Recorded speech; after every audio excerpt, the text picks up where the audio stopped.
Good morning. I'm Diane Macedo. Today on ABC News Live, the growing humanitarian crisis after Hurricane Ian. Search and rescue crews are looking for survivors as shelters fill up and residents in the hardest hit areas line up for food and water. Now President Biden is heading to the storm zone. The urgent Halloween warning about rainbow fentanyl. What parents need to know about the pills that look like candy now popping up in the U.S. And a SpaceX Crew Dragon capsule is set to launch shortly. What astronaut Nicole Mann had to say about the historic mission and what it means for the future of space travel. But we begin in Florida, where search and rescue teams are going door to door searching for survivors of Hurricane Ian. Thousands are now living in shelters which desperately need resources to care for the growing number of people displaced. Our Victor Kendo is in hard-hit Fort Myers. 1 week since Hurricane Ian made landfall in southwest Florida, residents in hard-hit areas lining up for essentials. In Fort Myers, this distribution site organized by the nonprofit Global Empowerment Mission, hundreds, like pregnant mother Jessica Lamonte, waiting for water and food. Without AC, no lights, no nothing, to find food, it's really hard. Basically, we have to find ways to cook. Some of us are burning wood. Nearby shelters filling up, like this arena, transformed by the Red Cross. They started by filling up this exterior area, and now they are at 100% capacity. Take a look over here. They're now using the arena floor. It is lined with hundreds of cots. Brittany Allen, her husband, and 7 children relying on donations after their home was destroyed by Ian. What's it like now having all of your children here with you inside the shelter? It's just a safe feeling. It's safe here. It's safe. It's a lot. It's a big change, but we can't be anything but grateful. The Red Cross telling us they're ready for more Floridians as search teams continue working tirelessly. The Florida Air National Guard clearing roads, opening up new areas, but residents are still cut off from the mainland. And here in this community, they are waking up in the dark yet again, part of the more than 300,000 customers in Florida that are still without power. Governor Ron DeSantis saying that there will be a review of the decisions that local officials made before the storm hit, as the death toll now surpasses 100. Diane? All right, Victor Kendo, thanks for that. And President Biden is heading to the storm zone today. He'll meet with state and local officials as well as families affected by Hurricane Ian. ABC's Ike Ajachi joins me live from Florida now for more. Ike, what's the president's plan once he arrives? Well, Diane, he'll be arriving in Fort Myers, where he'll meet with state leaders. That's Governor Ron DeSantis. He'll also meet with Rick Scott, and he'll also be accompanied with FEMA administrators. And the whole point is to really survey the damage and to go door to door and really get a first-hand look at what's going on. So he'll be going around with FEMA administrators as well as the governor. He'll be getting a briefing on the rescue and recovery efforts that's been happening for the past week now since the hurricane really made landfall. And he'll also be offering words of condolences. We've seen the president before do this 16 months ago when he was in Florida for that building collapse in Surfside. See him to offer words of condolences and kind of be the consular in chief that we've seen him go through that so many times before. And obviously look to him to really work hand in hand with Governor Ron DeSantis. We know they've had a contentious relationship quite recently. We don't expect that to be seen right now as he's going to survey the damage. And Ike, we're seeing some of the heavier damage there as you're talking. There are parts of Florida that are still underwater. I know the area where you are didn't even get flooded to that degree, and yet you're still seeing a lot of damage just from the wind of this storm. Can you walk us through that? Absolutely. So right here in Venice, Florida, the wind that you just said was a major catalyst for the damage. I'm going to take a look, show you this house right here, right behind me, to show you exactly how extensive that could be. Take a look at this house right here. The entire front of it has completely fallen down. The front facing of the house is on the ground. You can actually see the insides of this home, some chairs, some tables, and the insulation from this house has been scattered all throughout the road. Take a look at the driveway right here. All here, popped up in a pile. The homeowners here have been gathering it. It was scattered way more before. And if you're wondering where that debris is, you don't have to look far. It's been right in front of the houses. Take a look at all the aluminum that's been piled up, really shrapnel from all the homes that have really caused, that have really gone through a lot of damage from that wind. And you can see right here across the street, too, some even more right here along the waterfront here. It's quite quite the extensive amount of damage. It goes on really every single street here in Venice, just to tell you exactly how extensive and how damaging those winds were in the hurricane. They sure were. All right, Ike Ejachi, we appreciate it. Thank you. Meanwhile, OPEC, the Organization of Petroleum Exporting Countries, has announced it will cut back production by 2 million barrels a day, a decision that could be devastating for gas prices here at home. Our business reporter Alexis Christoforous joins me live now for more on this. Alexis, let's start with the impact of this decision. What does this mean for Americans going to the gas station? In short, it's not going to be good news. Let's take a step back and look at why this is happening. It's the largest cut in oil production since the beginning of the pandemic. It could very well force crude oil prices back above $100 a barrel, which would also push gas prices higher again. And it can also help Russia pay for its war in Ukraine. That's because this decision could actually undermine a plan by the group of 7 wealthy nations to cap the price of Russian oil on the global market. It's a huge blow to the Biden administration. This is really political jeopardy for them, as they are now just 5 weeks out from the midterm elections. And remember, just 3 months ago, President Biden visited Saudi Arabia, trying to repair relations there amidst the highest inflation in 40 years. So this decision really makes very clear that OPEC is intent on keeping prices higher after enduring really several years of low oil prices. And what's their motivation for doing that? Well, they want to keep oil prices higher on the global markets. And what that's going to mean for gas prices is we could be returning to $5 a gallon nationwide. Right now, the national average is $3.83 a gallon, but in some pivotal states for the midterm elections, much higher than that. In California, $6.42 a gallon for unleaded. In some areas of California, even more than $8 a gallon. You've also got 8 hotly contested House seats in California, by the way. In Arizona, people there paying more than 40 cents a gallon than they were just a week ago. We've got a hotly contested governor race there. Nevada, Washington, Oregon, all of those pivotal states in the midterms, people there all paying more than $5 a gallon right now. Now, gas prices were already starting to rise again after declining for 99 straight days. Right. So what else is at play here? Oh, a number of things. Well, first of all, you still have very strong demand throughout the world as more and more places like China come off of lockdowns. Of course, now this situation with OPEC putting less oil on the market will only hurt. But we've had facility maintenance on the West Coast. That's pushed inventories down to record lows. Also, a refinery fire in the Midwest. And let's not forget, a European ban on Russian oil is coming in December. President Biden has promised to keep oil flowing in that country. So this is all putting pressure on prices. But keep it flowing how? Can we boost domestic production here at home? You would think we could, but it's not something that we can just turn the light switch on and you start to get more oil. That is something that would take infrastructure, and it would take years to happen. Look, even the Biden administration has said they have very few tools to deal with this. Now, the president does have emergency authority to limit exports. That would help boost inventories here at home, but it could backfire on him because it could cause the energy crunch we're seeing on the global markets to be that much more. And also remember, we tapped those strategic petroleum reserves. Sounded like a good idea at the time, but you only tap that in a true emergency. We have enough oil in the market right now. That's not the problem. There's not a true emergency. You can't just tap it to manipulate prices. Right, and you don't want it gone when you actually do need it. That's why it's there to begin with. Yeah. All right, Alexis Christoforous, bad news, but we appreciate you being here as always. Sure. And the DEA is now warning about potentially deadly fentanyl pills that look like candy. Drug officials in New York confiscated 15,000 of these rainbow-colored pills yesterday. Many, get this, hidden inside a Lego box. Now concerns are growing ahead of Halloween as the pills are turning up in other parts of the country. ABC's Stephanie Ramos has the details. Federal agents with an urgent warning to parents about rainbow fentanyl, pills the colors of candy. This is every parent's worst nightmare as Halloween fast approaches. In New York City, 15,000 rainbow fentanyl pills seized from a car just days ago, many of them found in this yellow Lego box. Doctors especially concerned the pills may appeal to teens or young adults. To a very young person, the potential for tragedy is very high.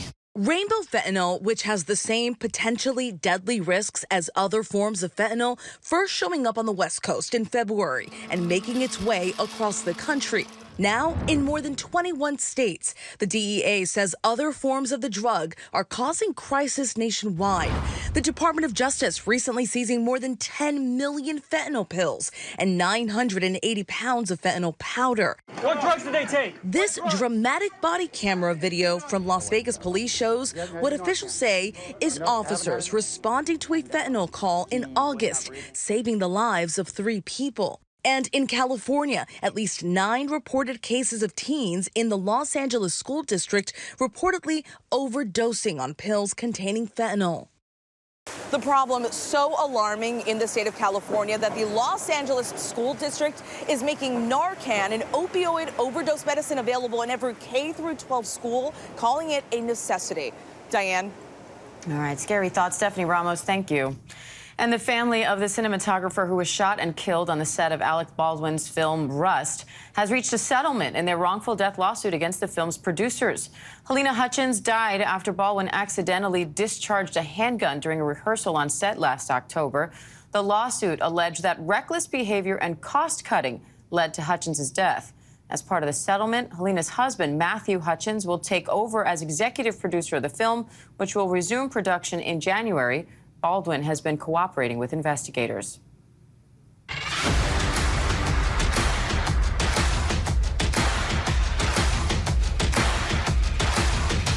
NASA and SpaceX are ready to launch 4 people on board the Endurance SpaceX Dragon capsule to the International Space Station.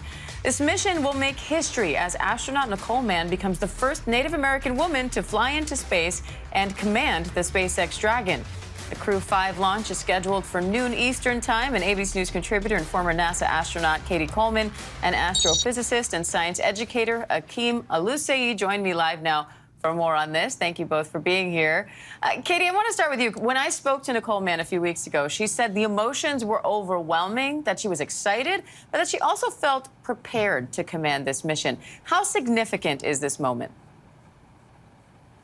You know, it's significant for Nicole, certainly on her way to space, but actually for so many other women and girls realizing that, boy, they can do anything too. And also Nicole's got a great way of talking about it where she really realized that, you know, she worked for this, she worked hard, she's completely prepared, and she's great at her job, and I can't wait to see what she does on the space station.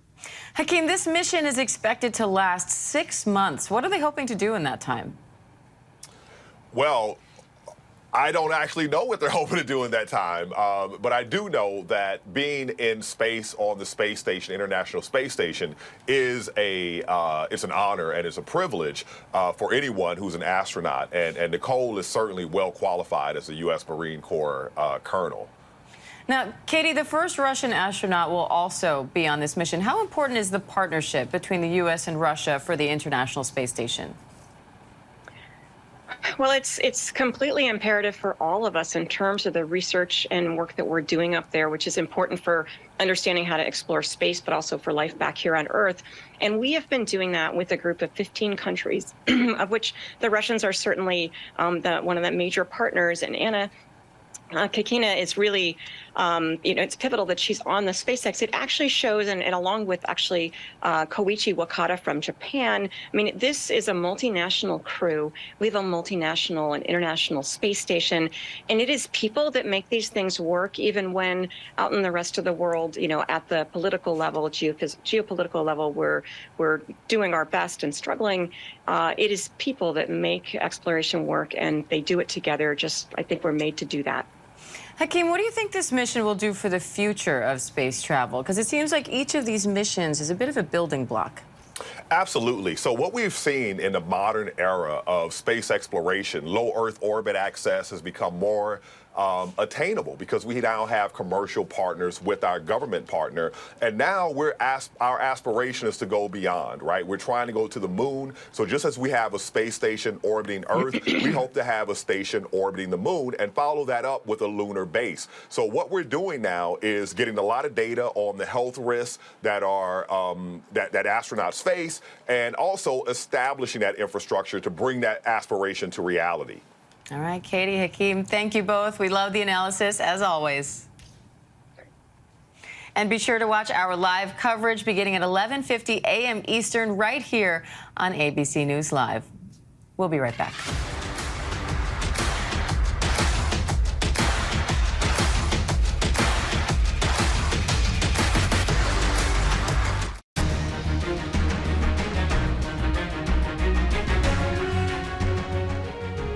Welcome back. Top Republicans are defending Herschel Walker after allegations the Georgia Senate candidate paid his ex-girlfriend to have an abortion.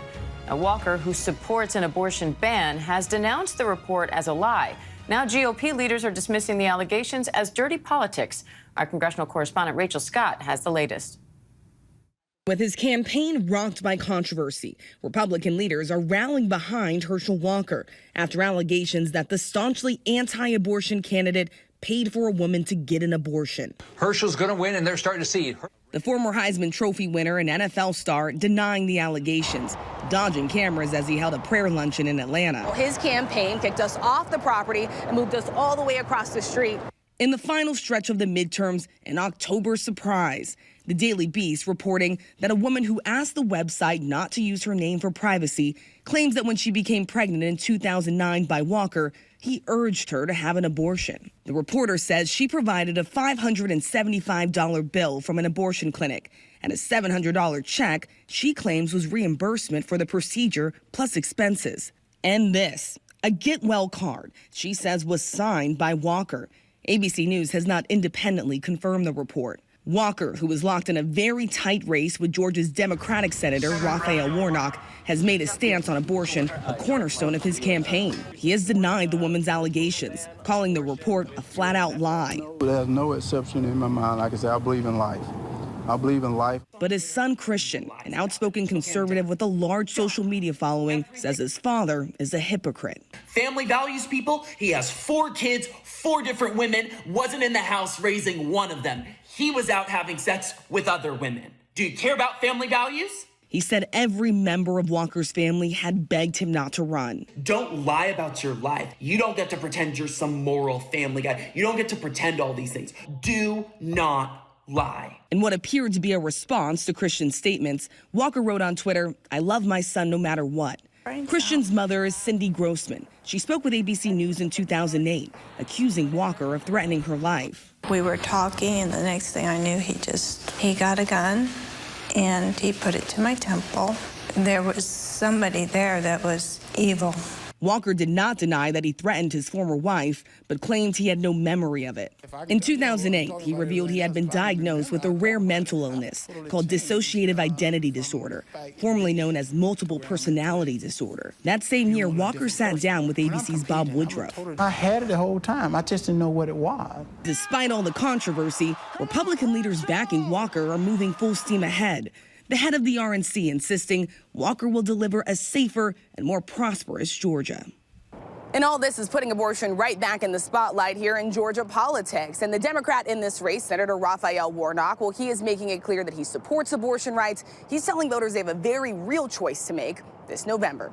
Diane. All right, Rachel Scott, thanks for that. Coming up, celebrating the life and legacy of country music legend Loretta Lynn. Stay with us.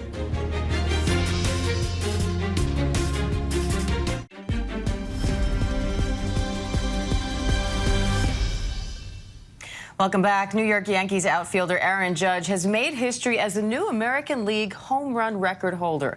With just 1 game left in the regular season, Judge hit his 62nd home run last night, breaking the previous record set decades ago. Will Reeve has more. All rise. There it goes, soaring into history. He's done it. Aaron Judge is the new American League home run record holder. And the celebration is on.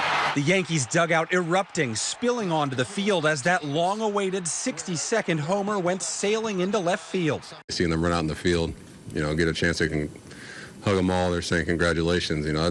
That's what it's about for me. Judge's mom in the stands as the ball cleared the fence, letting out a sigh of relief, which Judge himself shared.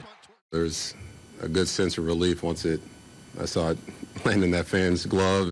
And back in New York, the Empire State Building lit up in Yankees pinstripes, honoring number 99's achievement. That record-setting ball itself could make history, with some collectors offering millions for it. One fan going so far as to jump over the railing to try to get the ball. The fan who did catch it telling our affiliate WFAA he's not sure what he'll do with it just yet. What are you going to do with the ball, Corey? Good question. I haven't thought about it. While Judge now holds the American League record, he's 11 home runs shy of the all-time single-season record set by Barry Bonds. But many consider that record tainted, as it was set at the height of baseball's steroid era. One such person, the son of Roger Maris, the Yankee legend whose record Judge just surpassed. He should be revered for, being the actual single-season home run champ. Our thanks to Will Reeve for that report. And finally, today we are celebrating the life of Loretta Lynn, who passed away at the age of 90. The trailblazer and coal miner's daughter was born in poverty before rising to country music fame. Now she leaves behind a legacy as unique as her voice. 2020 contributing anchor Deborah Roberts has her story.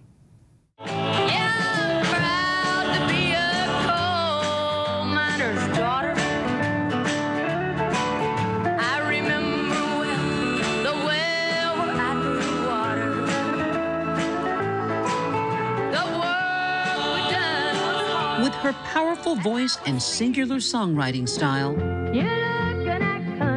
Loretta Lynn, the coal miner's daughter from Butcher Holler, Kentucky, sang her way out of poverty, becoming one of the biggest country music stars of all time. If your eyes are on me, you're looking at country. Married at 15, with 4 children by the time she turned 21, Lynn was a trailblazer, giving voice to working-class women through her songwriting, highlighting then taboo subjects, from infidelity in hits like Fist City, If you don't want to go to Fist City, you're gonna detour around my town. to You Ain't Woman Enough, Although you ain't woman enough to take my man. to The Pill, about women's reproductive rights. Yeah, I'm making up for all those years since I've got the pill. And a lot of people did think I was writing things that I shouldn't write, and that some of my records got banned. When I come out with a song, The Pill. Her best-selling autobiography, Coal Miner's Daughter, inspiring the 1980 film, which earned an Oscar for its star, Sissy Spacek. I'm telling you now. You boys stop fighting and listen to me sing. Overnight, heartfelt tributes pouring in. Reba McEntire saying, I sure appreciate her paving the rough and rocky road for all us girl singers. Carrie Underwood sharing, she's irreplaceable. She will be incredibly missed, but her legacy lives on in those of us whom she has influenced. And Martina McBride adding, we all loved her so much, there will never be another like her. With more than 45 million albums sold worldwide, Lynn's 60-year career brought a trove of accolades and awards, including 4 Grammys, 8 CMAs, and the Presidential Medal of Freedom. Her life and music an inspiration for so many country singers and songwriters. In 2009, Lynn sharing with Robin Roberts some advice for the next generation, which includes her granddaughter. She's got to work hard. Ain't nobody gonna give it to her. I don't care whose daughter she is or whose granddaughter she is. You've got to get out there and work at it. You got to write your songs. You got to write about everyday life, everyday living.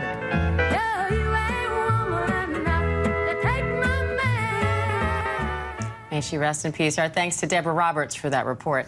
And thanks to you for joining us. I'm Diane Macedo. We'll be right back.